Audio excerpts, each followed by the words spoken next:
and Jose. Mr. Speaker, God was on our side. But the good Lord helps those who help themselves.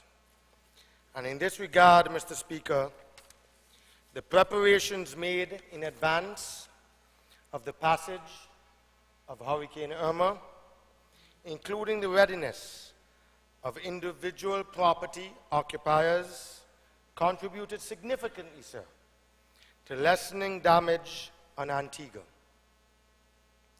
The government of our beloved homeland, Mr. Speaker, deserves the greatest appreciation for the arrangements that were put in place for the safety, for the well-being of all of our citizens and residents of this beloved state, and also for the tourists who were with us at the same time. As you are very well aware, Mr. Speaker, even in advance of the storms, Prime Minister the Honorable Gaston Brown had made arrangements with several banks, local banks here in Antigua and Barbuda, to finance the work of the National Office and Disaster Services NODS, and to mobilize the teams from Antigua Public Utilities Authority, the Defense Force, the Royal Police Force of Antigua and Barbuda, the Fire Services, and the National Solid Waste Authority, both before and after the passage of Irma. Let us not for a minute, Mr. Speaker, underestimate the value and the importance of the level of preparedness to which the Prime Minister committed financial resources. We had not a single fatality on Antigua and only minor injuries.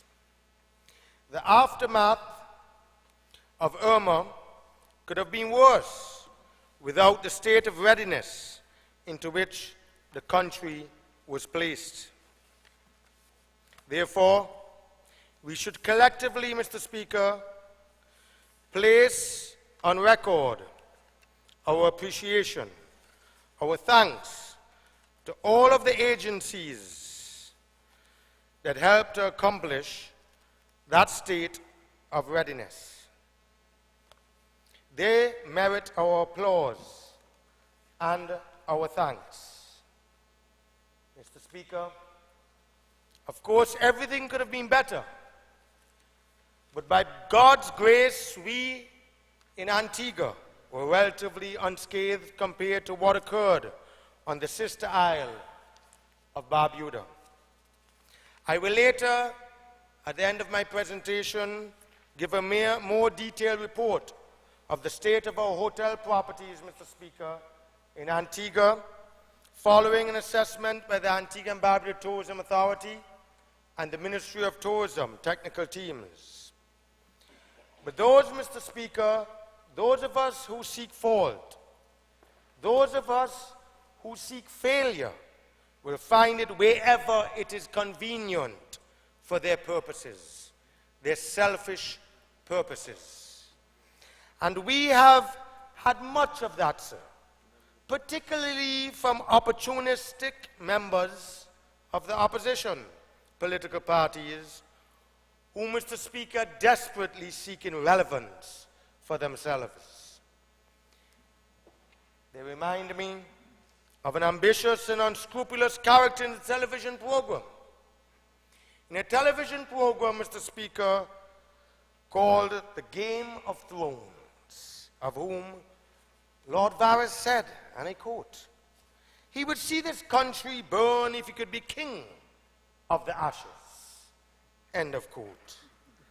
And indeed, Mr. Speaker, the response of some members of the opposition of the Herculean efforts of this Gaston Brown-led administration, this cabinet, this government, the Ministry of Public Utilities, the Ministry of Health, NODS, the Royal Police Force of Antigua and Barbuda, the Antigua and Barbuda Defense Force, it confirms that they also, Mr. Speaker, they would indeed see this country burn so they could be king of the ashes. But, Mr. Speaker, the fact that Antigua has remained open for business to the entire world to see, for the entire world community, and especially, Mr. Speaker, for tourists, is of critical importance. For if Antigua had suffered major damage, not only would it have been years until our economy recovered, sir, but we would not have been able to render the residents of Barbuda the rapid assistance that we gave, including the evacuation to Antigua. In the coming days and weeks, we have to make it clear to the entire world that Antigua has returned to normalcy. Antigua has returned to normalcy, and that tourists continue to be welcome to this little bit of paradise that God continues to preserve and to protect and to love and to cherish. Mr. Speaker, I now turn to Barbuda. When Irma threatened both Antigua and Barbuda, like many others, I had feared the worst, but hoped for the best. When Irma approached the unitary state, and I say unitary state because that is what it is, of Antigua and Barbuda, it was the largest, it was the most ferocious hurricane in the history. It was more than a Category 5 hurricane. It was a Category 5++. Winds gusting at nearly 220 miles per hour. I felt, sir, as most of you must have done, that given the small size of Barbuda and the flatness of its terrain, a storm of that magnitude and the fierceness of Irma would inflict considerable damage. Unfortunately, that is precisely what happened. Mr. Speaker, I went to Barbuda last Friday, accompanied by ministers, the Honorable E.P. Chet Green, member for St. Paul, and the Honorable member for St. John's City East, the Honorable Melford Nicholas, with the Venezuelan military aircraft kindly provided by the government and people of Venezuela to help evacuate the residents. It was an experience that I've never experienced before, and I would not want to ever experience again. Mr. Speaker, I was visibly moved to tears by what I saw.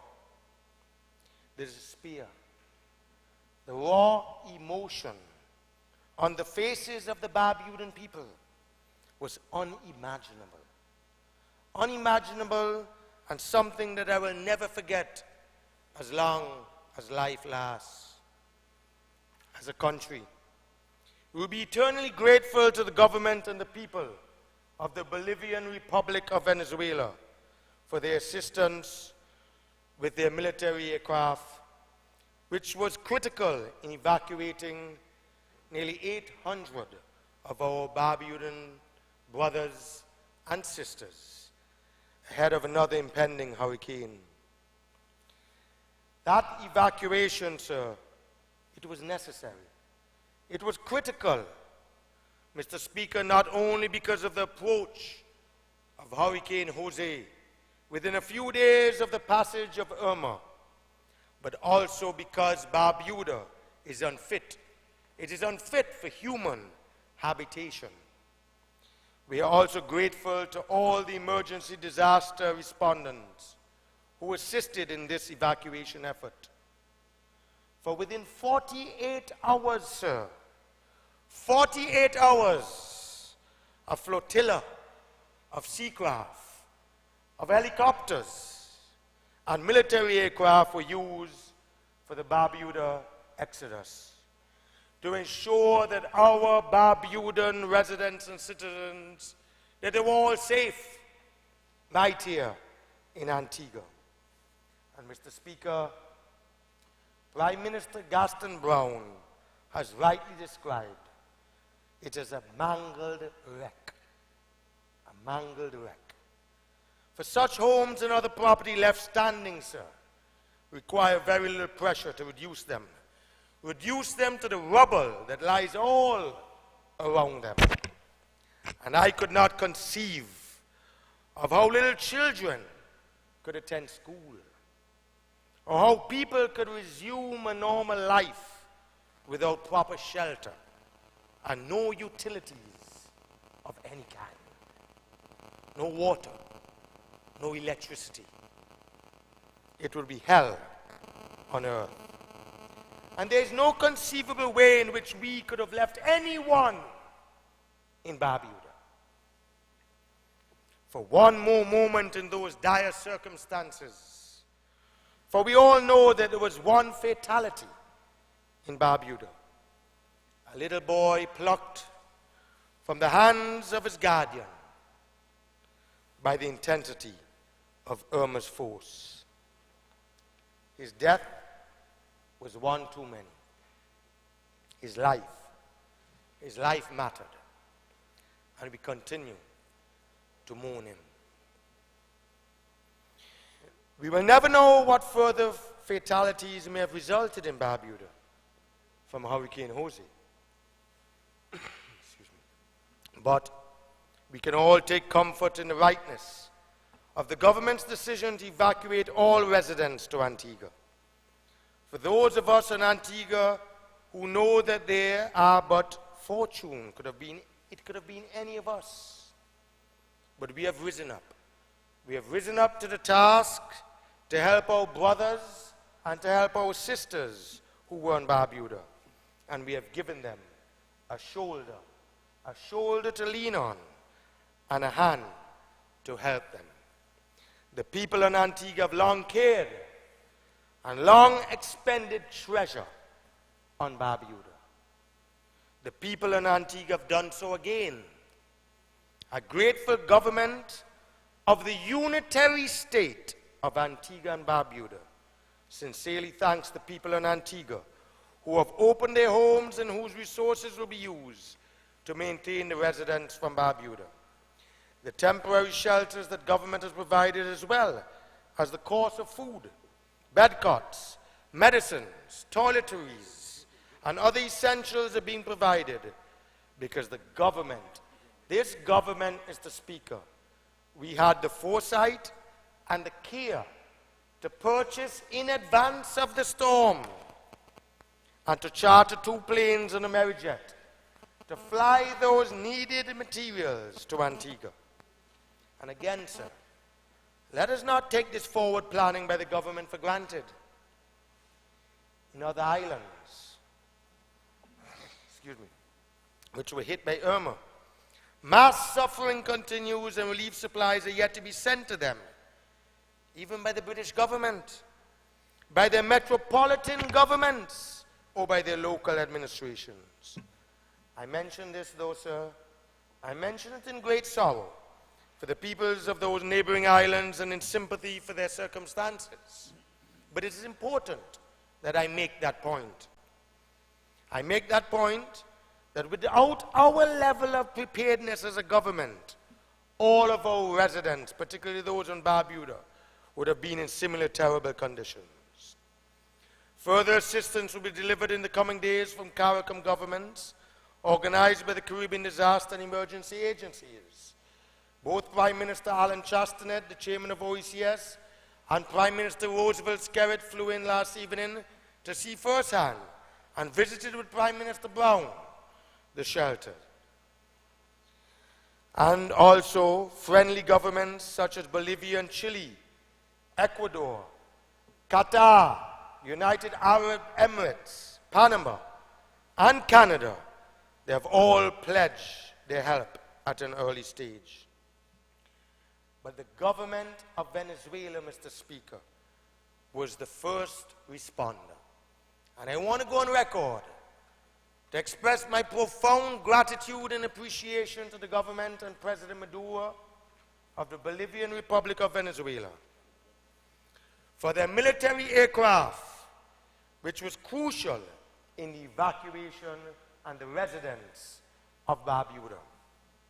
I want to thank Ministers Nicholas and Minister Green for organizing this aircraft, orchestrating it at 2 a.m. in the morning, and making sure that we were able to land at Cocoa Point by sending the colonel and the captain of that Hercules aircraft down to Barbuda at 8 o'clock in the morning to look at the Cocoa Point airstrip to make sure that he could land.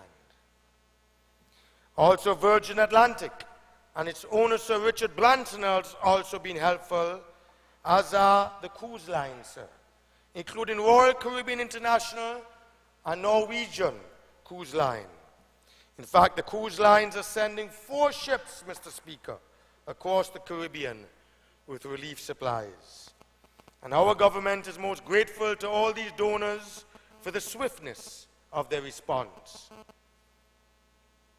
Mr. Speaker, the state of emergency that the government has declared for Barbuda, and the Attorney General and the Prime Minister and the Cabinet, it was absolutely necessary and quintessentially so necessary, as was its designation as an area of disaster.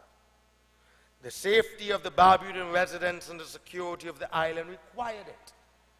Further, if our government is to mobilize and secure the kind of financial resources from the international community that is needed, sir, needed and is vital to restore the viable life of Barbuda and to build tourism, to reconstruct and build resorts, and to sustain its livelihood of its people, it has to be made clear, and it has to be made pellucidly clear, sir, that a disaster of major proportions exists there. And only very rough estimates of the cost of damage in Barbuda has been done. Some says 100 million, 150 million, 200 million United States dollars. But it can be a lot more than that, sir. But it will take, I'm sure, hundreds of millions of dollars to rebuild Barbuda and prepare it for the future. But, Mr. Speaker, essential to the task of attracting necessary financial resources from the international community is a sustainable development plan. And make no mistake about it, sir, no international financial institution or donor government will provide the necessary resources without a plan that clearly indicates that Barbuda will be rebuilt to meet Category 5 hurricane conditions. Simply erecting structures, simply building houses similar to that which existed prior to Hurricane Irma, it will not encourage any government or agency to finance or to loan rebuilding of Barbuda. They would regard that as throwing their taxpayers' money into a never-ending hole. And they won't do it, sir. It won't happen. Barbuda will be devastated by another storm or disaster at any time. And the government of Antigua and Barbuda, of the unitary state, would certainly not have the money, the resources to rebuild after every single disaster, sir. And the international community would not support it. Yet, sir, we could face this problem next year. We could face it the year after, and the year after that. So it also is not in the interest of the residents, the people of Barbuda, for the present system, the existing system, to continue. Because it is they, the Barbudans, who would immediately and permanently affected as they are now. It is they, the Barbudans, who will be dislodged, Mr. Speaker, from their homes, from their property, from their businesses. It is they whose schooling and the children who will be disrupted. And it is they who would be made unemployed and impoverished. And that is why, Mr. Speaker and Honorable Member for Barbuda, that the present system has to recognize and respect the Constitution of our unitary state and uphold it accordingly. I know what I'm going to say may be construed as contentious, but let me say it unvarnished. The Constitution of our unitary state, because that's what we have. Barbuda is not a state unto themselves, and we must uphold it. It is the supreme law of this country. And the use of land, the building codes, the regulations, and the implementation of internationally acceptable standards have to be legislated, have to be applied, and have to be enforced on Barbuda, just as they are on Antigua and in every part of the world.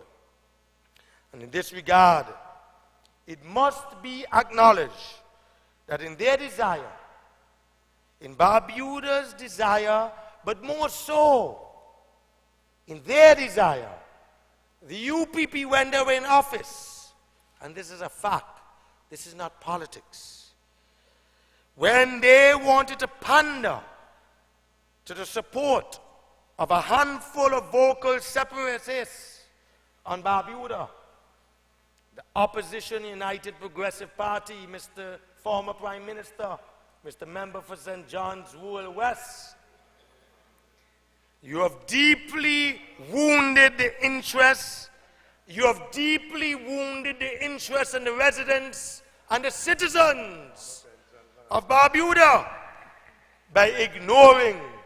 You ignored the constitutionality, Mr. Speaker, and the Constitution, and illegally passed the Barbuda Land Act of 2007.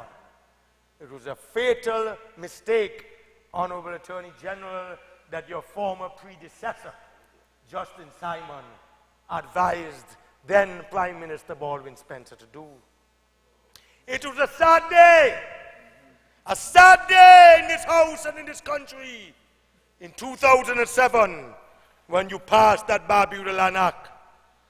For that legislation, Mr. Speaker, and I am no lawyer, I'm a Bush one and a first-year law student that never finished. But I'm sure Justice Thomas, yourself, the Honorable Attorney General, and all the legal luminaries will tell you that that piece of legislation has absolutely no constitutional force. None. Indeed, it is ultra-violates the Constitution of the unitary state of Antigua and Barbuda. Further, sir, it is completely deceitful and dishonest because it gave false and unenforceable powers to the Barbuda Council over land in return for political support. The UPP's deceit and the dishonesty resides, Mr. Attorney General, and you know this better than me, in Section 31 of the Act under the title Entrenchment. There, the UPP regime said, and I quote, for the whole of Antigua and Barbuda to understand, it is the government's intention to amend Articles 123, subsection 3, and subsection 47 of the Constitution, end of quote. Section 123, subsection 3 and 47 of the Constitution. But they never carried through those amendments, Mr. Speaker. They never even attempted to amend the Constitution. Therefore, for this and for other reasons, Mr. Honorable Member for Barbuda, the Barbuda Act of 2007 is not constitutionally enforceable. the Barbuda Land Act, thank you, is constitutionally enforceable, the one in 2007, that they played politics with, and they came to this house and passed. But in any event, Mr. Speaker, the deceit of the UPP apart, the point is that in order for Barbuda to be rebuilt in such a way that is not faced year after year with disasters of this present kind, the land system, and you try to skirt the issue, Mr. Leader of the Opposition. We asked you to comment on it. You have no position on it. No position on it. After he was leader and prime minister for 10 years. But the present land system and the codes, the regulations relating to land use and to building, to waterways, and to even the energy systems have to be revised and supervised to international standards. And without it, sir, as I've said and I repeat, no donor agency or government will put a penny toward Barbuda's rebuilding, recognizing that it would not be sustainable and the problem could recur frequently. Only God alone knows. But in the coming weeks, this government will have to confront this issue in ways that would attract international financing and provide residents on Barbuda with a safe, with a predictable, and a structurally sound environment.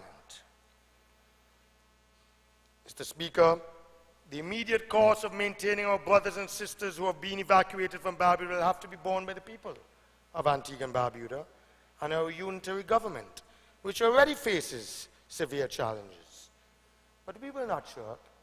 We will not shirk from our responsibility and our fiduciary duty and task.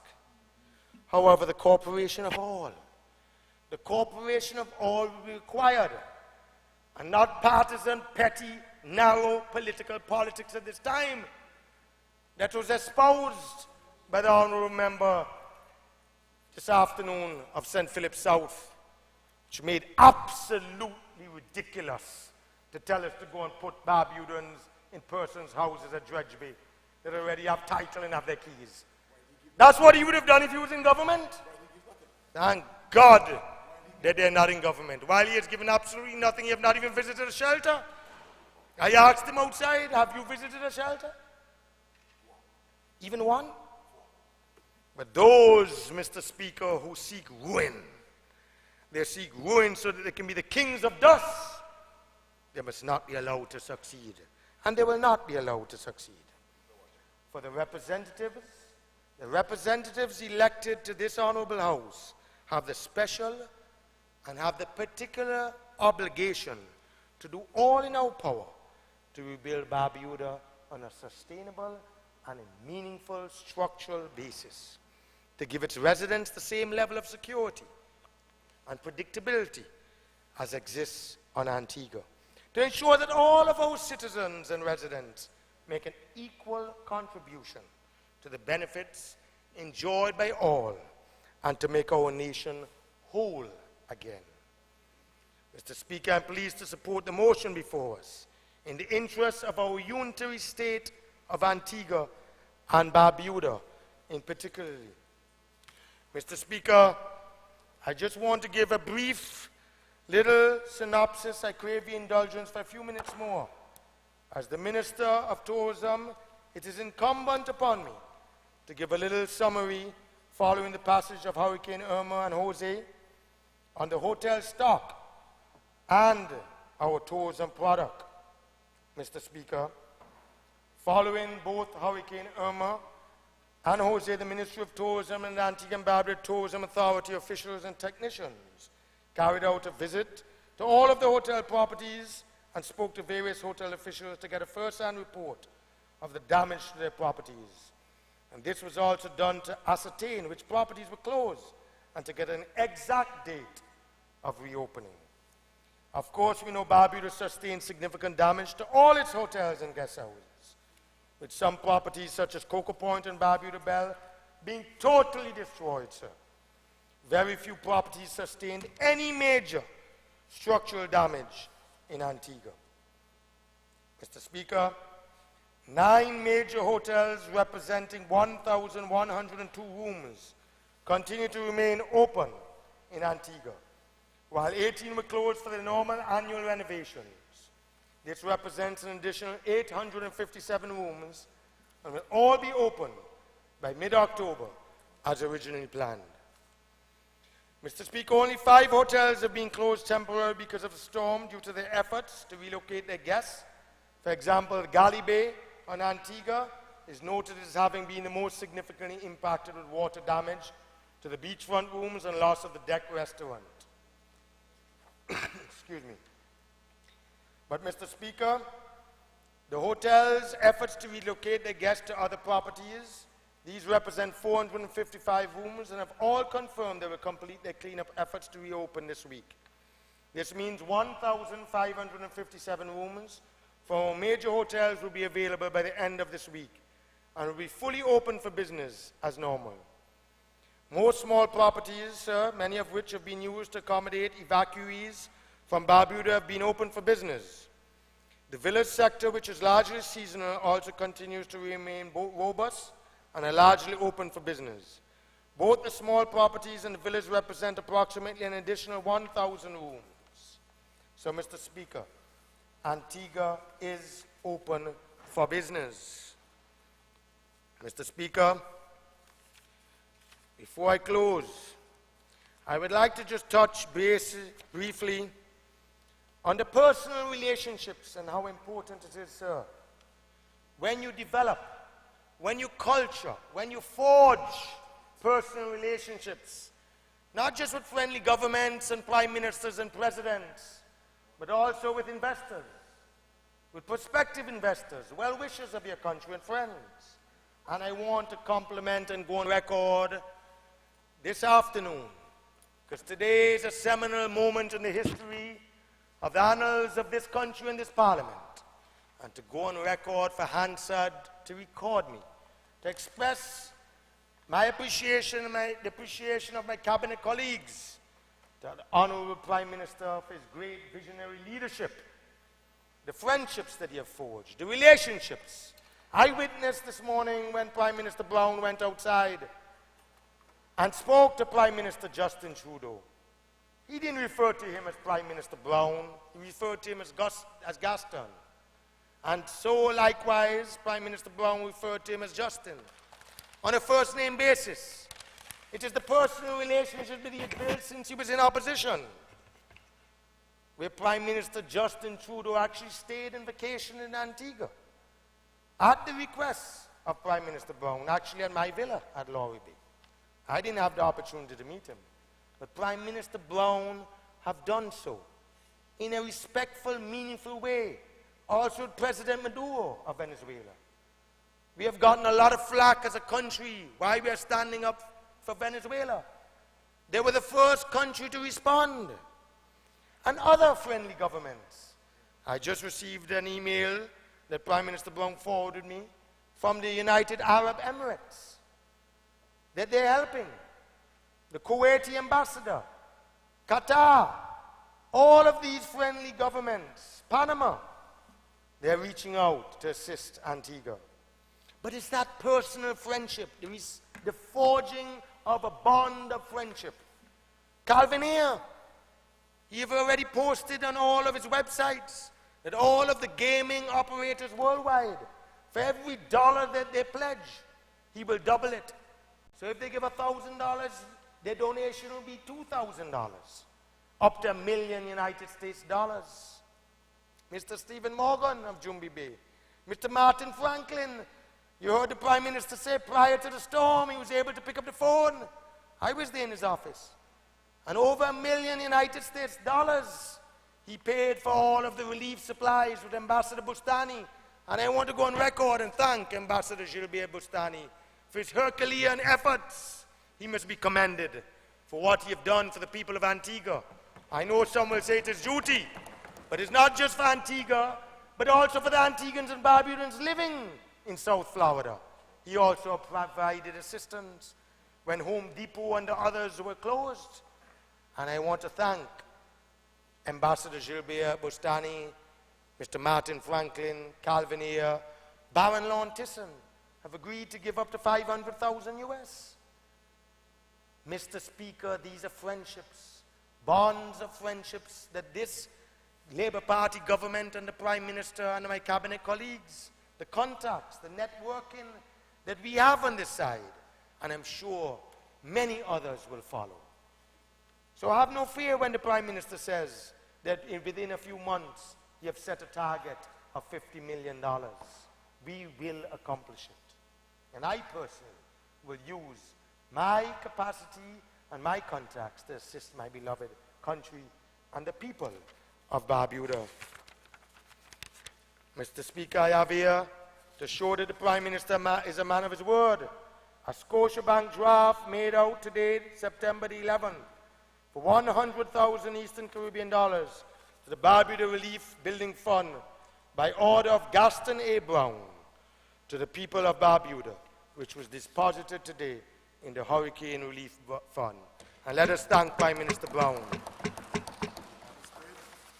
Promise made, promise kept. From the time he said so today, the money is already in the bank, sir. Pardon me? And I beg to lay it on the table for all to see. And thank you very much.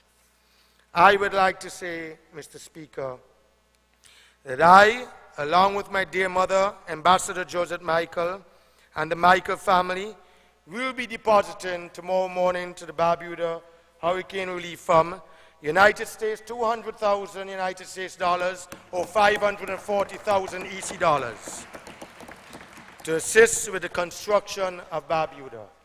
And it pleases my heart to do so. For when my family came to this country 138 years ago, we came with absolutely nothing. We came as poor peasants from the mountains, from the Kadisha Valley in Bazoon, as poor peasant farmers. And the country and the indigenous people of this country made the Michael family have what we have today. And we are eternally grateful to the people of this country. And we must give back. And I called upon all of those fortunate and able to give, all of those business persons that have it and that they can afford it, to give generously. Please give to the people of Barbuda. Finally, Mr. Speaker, I leave my fellow countrymen this evening, but particularly our brothers and sisters from Barbuda, with some word of comfort, and more importantly, a promise of restoration found in Isaiah chapter 61, verse 4, and I quote, "And they shall build the old waste, they shall raise up the former desolations, and they shall repair the waste cities, the desolation of many generations." End of quote.